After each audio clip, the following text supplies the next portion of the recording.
Hey guys, welcome to Unbounded Jagtalk podcast. This is third episode of 100 ways to motivate yourself. Find your master key. In 11th phase, author says, I used to have the feeling that everyone else in life had at one time or another been issued instruction books on how to make life work. And I, for some reason, wasn't there when they passed them out. I felt a little like the Spanish poet Caesar who wrote, well, on the day I was born, God was sick. Still struggling in my mind, 30s with a pessimistic outlook and no sense of purpose. I voiced my frustrations once to a friend of mine, Dr. Mike, who recommended a book to me. Until that time, I didn't really believe that there could be a book that could tell you how to make your life work. The name of the book was The Master Key to Riches by Napoleon Hill. It sat on my shelf for quite a while. I didn't believe in motivational books or self help, they were for weak and guidable fools. I was finally persuaded to read the book by the word riches in the title. Riches would be a welcome addition to my life. Riches were probably what I needed to make me happy and wipe out my troubles. What the book actually did was a lot more than increase my earning capacity. Napoleon Hill's advice ultimately sparked a fire in me that changed my entire life. I soon acquired an ability that I would later realize was self motivation after reading that book. I read all of Napoleon Hill's book. I also began buying motivational audiobooks for listening into my car and for playing by my bed as I want to sleep each night. Everything I had learned in school, in college, and from my family and friends was out the window. Without fully understanding it, I was engaging in the process of completely rebuilding my own thinking. I was, thought by thought, replacing the old cynical, passive orientation to life with a new optimistic and energetic outlook. So, what is this master key to riches? The great master key to riches, Sat Hill, is nothing more or less than self discipline necessary to help you take full and complete possession of your own mind. Remember, it is profoundly significant that the only thing over which you have complete control is your own mental attitude. Taking complete possession of my own mind would be a lifelong adventure, but it was one that I was excited about beginning. Maybe Hill's book will not be your own master key, but I promise you that you will find an instructions book on how to make your life work if you keep looking. It might be The Power of the New by Tolle. The Last Word in Power in Tracy Goes by Colin Wilson, or The Six Pillars of Self-Esteem by Brandon. All those books would have worked the primary transformation for me, and they have all taken me higher up the motivational ladder. Your own key might even come from the spiritual literature of your choice. You will find it when you are ready to seek. It's out there waiting for you. 12th way, put your library on wheels. One of the greatest opportunities for motivating yourself today lies in the way you use your drive time. There is no longer any excuse for time in the car to be downtime or frustrating or time that isn't motivating. With the huge variety of audio tapes and CDs now available, you can use your time on the road to educate and motivate yourself at the same time. When we use our time in the car to simply listen to hip hop or to curse traffic, we are undermining our own frame of mind. Moreover, by listening to tablet-type news programs for too long a period of time, we actually get a distorted view of life. News programs today have one goal: to shock or sadden the listener. The most vulgar and horrific stories around the state and the nation are searched for and found. I experienced this firsthand when I worked for a daily newspaper. I saw how panicked the city desk got if there were no murders or rapes that day. I watched as they tore through the virus stories to see if a news item from another state could be gruesome enough to save the front page. If there is no drowning, they'll reluctantly go with a near drowning. There is nothing wrong with this. It's not immoral or unethical. It feeds the public's hunger for bad news. It's exactly what people want. So, in a way, it's a service. But it reaches its most damaging proportions when the average listener to a car radio believes that all this bad news is a true and fair reflection of what's happening in the world. It's not. It's a deliberately selected to spice up the broadcast and keep people listening.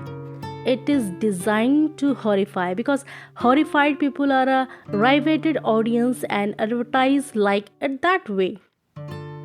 The media have also found ways to extend the stories that are truly horrible so that we don't hear them just once. If a plane goes down, we can listen all week long as investigators pick through the wreckage and family members weep before the microphones. A week later, playing the last words of the pilot found in the black box on the air extends the story further. In the meantime, while we are glued to our news stations, air safety is better than ever before. Literally, millions of planes are taking off and landing without incident. Deaths per passenger mile are decreasing every year as the technology for safe flight improves. But is that news? No. And because my seminar schedule requires that I travel a lot by air, I can see up close what the so called news has done to our psychic. Simple turbulence in the air will cause my fellow passengers' eyes to enlarge and their hands to grip their armsters in terror. The negative programming of our minds has had a huge impact on us. If we would be more selective with how we program our minds while we are driving, we could have some exciting breakthroughs in two important areas: knowledge and motivation. There are now hundreds of audiobook series on self motivation, on how to use the internet, on health, on goal setting, and all the useful subjects that we need to think about if we are going to grow. As Emerson once said, we become that we think about all day long. If we leave what we think about to chance or to our tabloid radio stations, then we lose a large measure of control over our mind. Many people today drive a great deal of the time with motivational and educational audiobooks. It has been estimated that drivers can receive the equivalent of a full semester in a college with 3 months worth of driving. Most libraries have large sections devoted to audiobooks, and all the best and all the current audiobooks are now available on internet bookseller sites. Are all motivational programs effective? No. Some might not move you at all. That's why it's good to read the customer reviews before buying an audio program over the internet. But there have been so many times when a great motivational audio played in my car has had a positive impact on my frame of mind and my ability to live and work with enthusiasm. One moment stands out in my memory above all others. Although there have been hundreds, I was driving in my car one day listening to Win classic audio series Choosing Your Own Greatness. At the end of a long moving argument for not making our happiness dependent on some material object hanging out, there is one future. Dyer said, "There is no way to happiness, happiness is the way." That one thought eased itself into my mind at that moment and never left it. It is not an original thought, but Dyer's gentle presentation, so filled with serene joy and so effortlessly spoken, changed me in a way that no ancient volume of wisdom ever could have. That's one of the powers of the audiobook form of learning. It simulates an extremely intimate one on one experience. 13 ways. Definitely plan your work. Some of us may think we are too depressed right now to start on a new course of personal motivation, or we are too angry, or we are too upset about certain problems. But Napoleon Hill instead that's the perfect time to learn one of life's most unusual rules. There is one unbeatable rule for the mastery of sorrows and disappointments, and that is the transmutation of those emotional frustrations through definitely planned work. It is a rule which has no equal. Once we get the picture of who we want to be, definitely planned work is the next step on the path. Definitely planned work inspires the energy of purpose. Without it, we suffer from a weird kind of attention deficit disorder. We are short on intentions. We don't know where we are going or what we are up to. When I was a training instructor at a time management company many years ago, we taught people in business how to maximize time spent on the job. The primary idea was this: 1 hour of planning saves 3 hours of execution.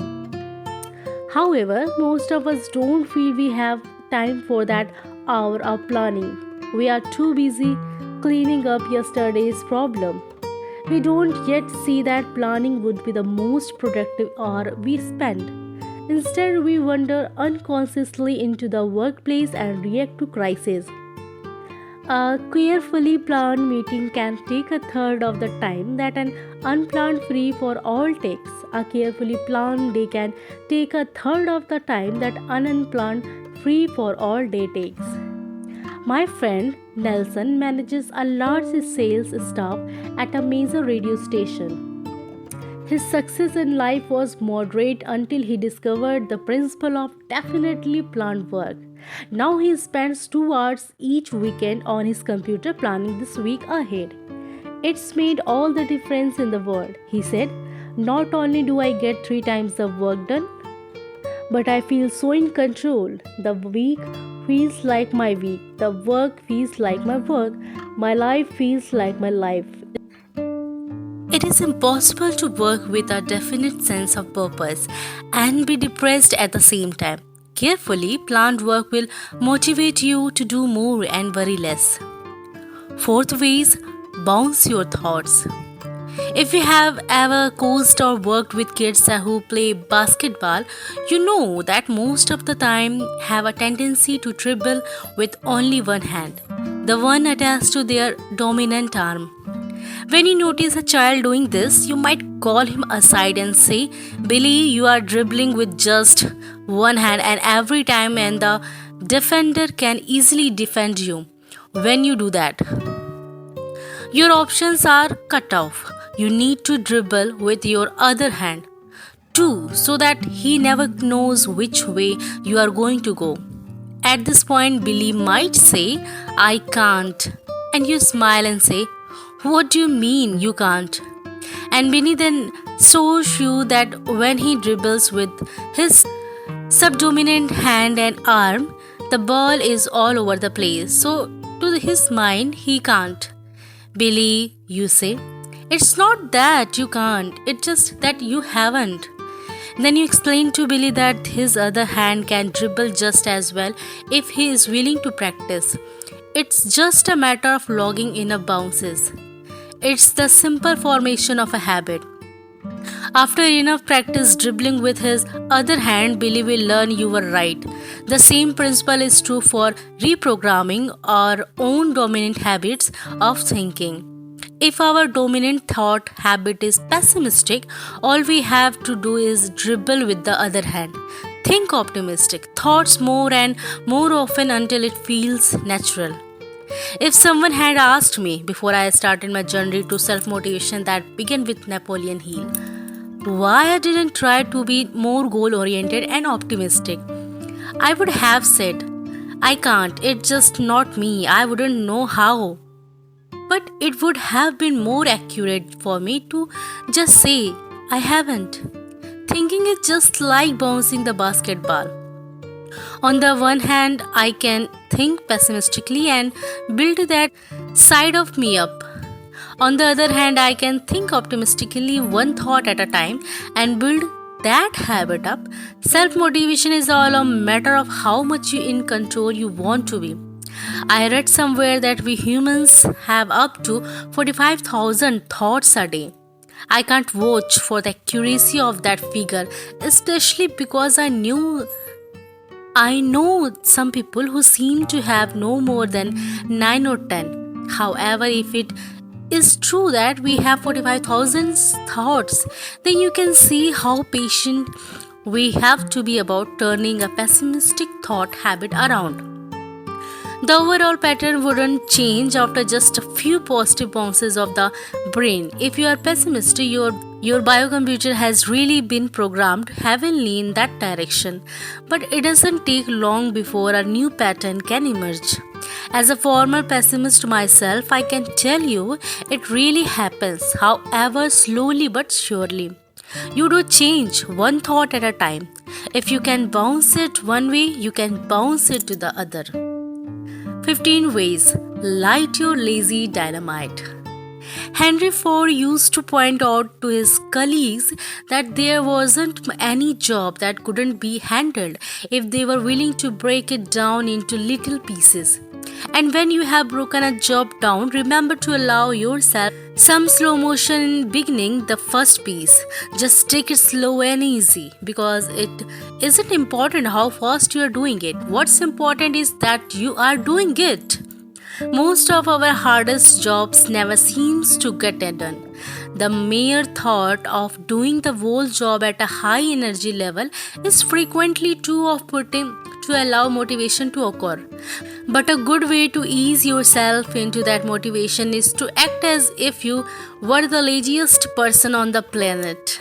By accepting that you are going to do your task in a slow and lazy way, there is no anxiety or dread about getting it started. In fact, you can even have fun by entering into it as if you were in a slow motion comedy, flowing into the work like a person made of water. But the paradox is that the slower you start something, the faster you will be finished. When you first think about doing something hard or overwhelming, you are most aware of how you don't want to do it at all. In other words, the mental picture you have of the activity of doing it fast and furiously is not a happy picture. So you think of ways to avoid doing the job altogether. The thought of starting slowly is an easy thought, and doing it slowly allows you to actually start doing it. Therefore, it gets finished. Another thing that happens when you flow into a project slowly is that speed will often overtake you without your forcing it. Just as the natural rhythm side you will get you in sync with what you are doing. You will be surprised how soon your concise mind stops forcing the action and your subconscious mind supplies you with easy energy. So take your time, start out lazy, soon your task will be keeping the slow but persistent rhythm of that hypnotic song on Paul Red Rose Speedway album, Oh Lazy Dynamite. The dynamite is living inside you. You don't have to be present about setting it off. It lights just as well to a match struck slowly. 16 ways. Choose the happy few. Politely walk away from friends who don't support the changes in your life. There will be friends who don't. They will be jealous and afraid every time you make a chance. They will see your new motivation as a condemnation of their own lack of it. In subtle ways, they will bring you back down to who you used to be. Beware of friends and family who do this. They know not what they do. The people you spend time with will change your life in one way or another. If you associate with things, they will pull you down with them. If you associate with people who support you in being happy and successful, you will have a head start on being happy and successful. Throughout the day, we have many chances, many choices regarding who we are going to be with and talk to. Don't just gravitate to the coffee machine and participate in the negative gossips because it's the only game in town. It will drain your energy and stifle your own optimism. We all know who lifts us up and we all know who brings us down. It's okay to start being more careful about to whom we give our time. In, in his inspiring book, Spontaneous Healing, Andrew Will recommends make a list of friends and acquaintances in whose company you feel more alive, happier, more optimistic. Pick one whom you will spend some time with this week. 17 ways learn to play a role. Your future is not determined by your personality. In fact, your personality is not even determined by your personality. There is no genetic code in you that determines who you will be. You are the thinker. You determines who you will be. How you act is who you become. Another way of saying that might be contained in these related thoughts from Star Trek's Leonard Nimoy. Spock had a big effect on me. I am so much more Spock like today than when I first played the part in 1965 that you wouldn't recognize me. I'm not talking about appearances but thought process. Doing that character, I learned so much about rational, logical thought that it reshaped my life. You will get the energy and inspiration by being the character you want to play. I took an acting class a few years ago because I thought it would be help me deal with my overwhelming stage fright. But I learned something much more valuable than how to relax in front of a crowd. I learned that my emotions were tools for me to use, not demonic forces. I learned that my emotions were mine to work with and change at will. Although I had read countless times that our own deliberate thoughts control our emotions and that the feelings we have all are caused by what we think. I never trusted that concept as real because it didn't always feel real. To me, it felt more like emotions was an all powerful thing that could overcome my thinking and ruin a good day.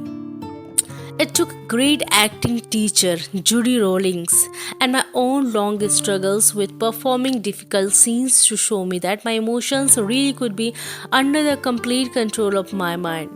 I found out that I could motivate myself by thinking and acting like a motivated person, just as I could repress myself by thinking and acting like a depressed person. With practice, the fine line between acting and being disappeared. We love great actors because it seems like they are the characters they play.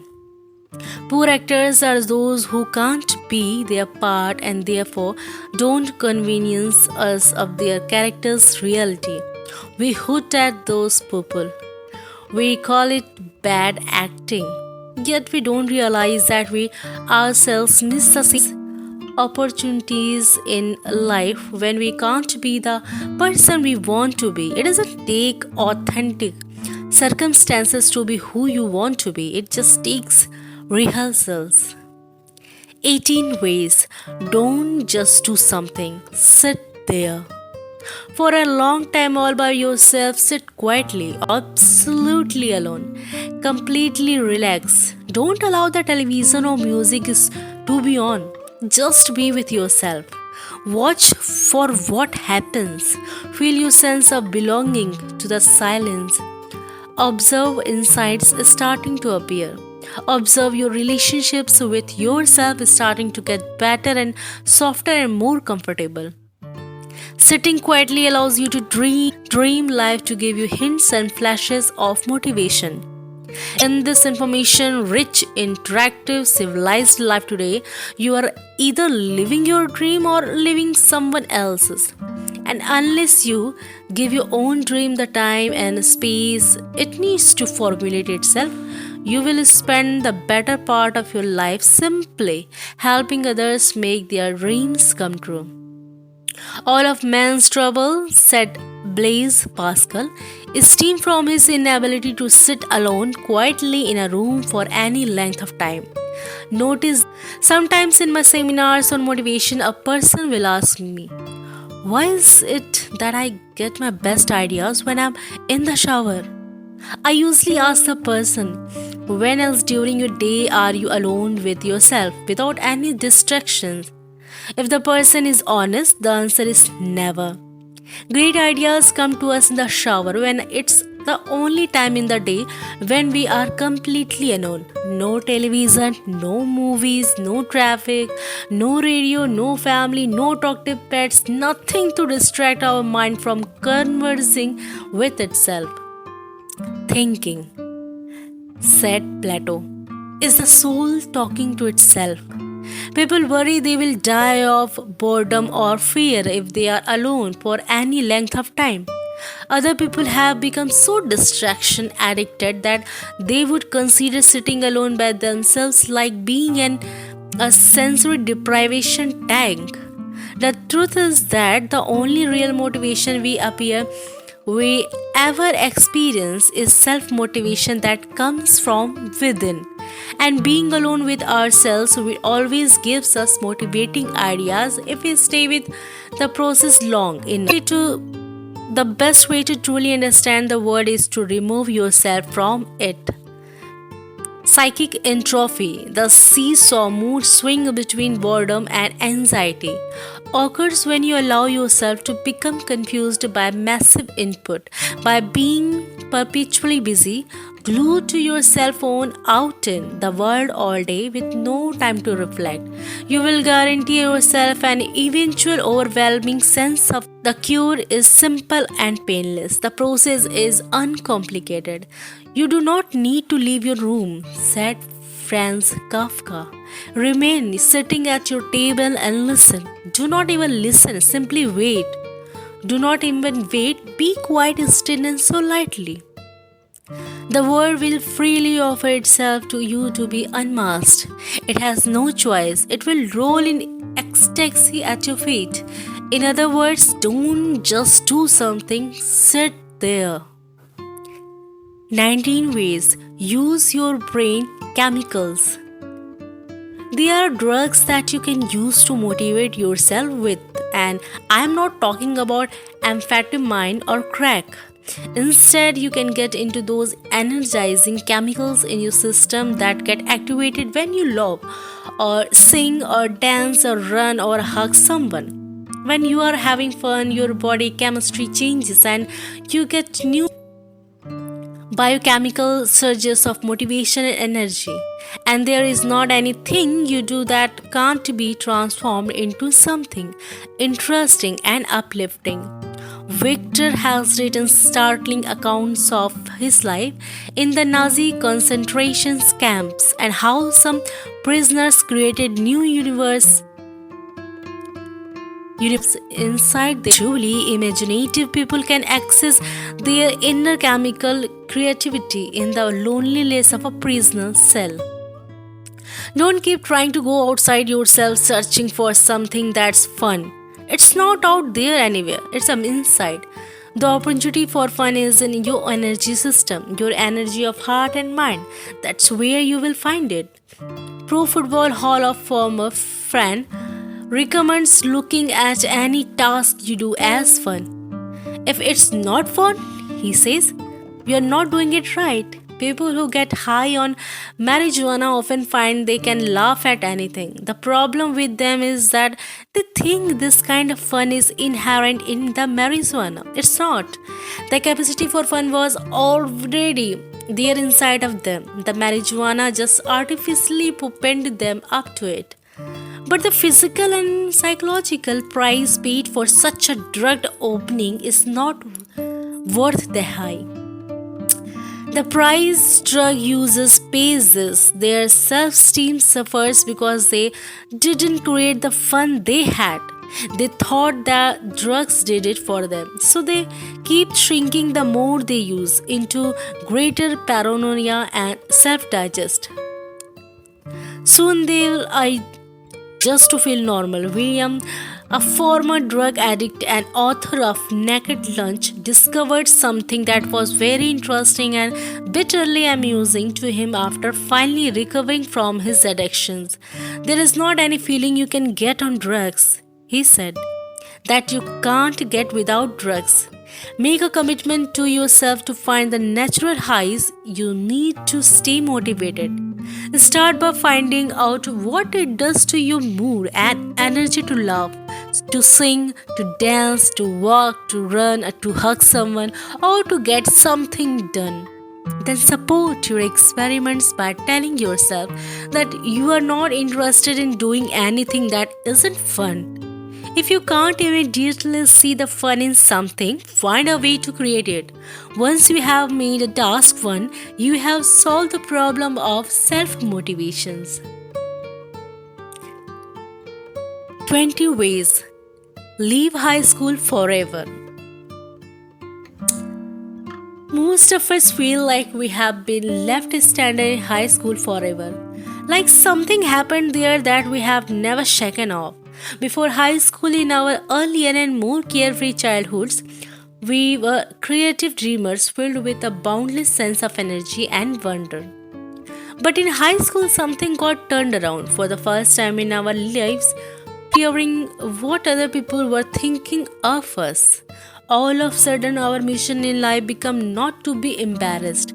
We were afraid to look bad, and so we made it at a point not to take risk.